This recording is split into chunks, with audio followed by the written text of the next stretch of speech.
একদিকে চাকরিহারাদের আর্তনাদ, আর একদিকে ডিএ না পাওয়ার করুণ অবস্থা, তারপর চারিদিকে চাকরি না থাকা, শিল্প উঠে যাওয়া, চারিদিকে দুর্নীতি এবং একদম কি বলবো মাফিয়া রাজের মতো জায়গায় পৌঁছে যাওয়া, বালি মাফিয়া, কয়লা মাফিয়া, এসব দেখতে দেখতে বাংলার মানুষ অতিষ্ঠ হয়ে গেছে।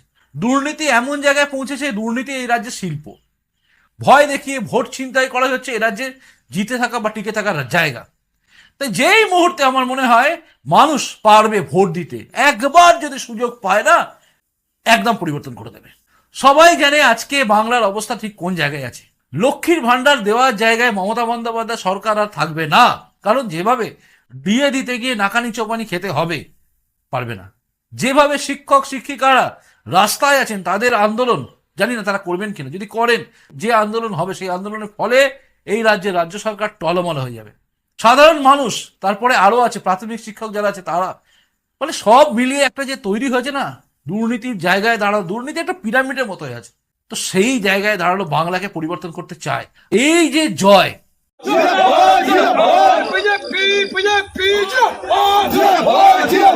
আমার নেতা, দেশের নেতা, দশের নেতা, বিশ্ব নেতা নরেন্দ্র মোদী।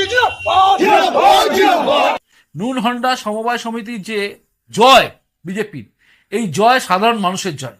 এই জয় ওখানকার যে সমস্ত সমবায় সমিতিতে যে সমস্ত মেম্বার আছে তাদের ভোট দিয়ে আসার জয়। এই জয় পরিবর্তনকামী মানুষদের জয়।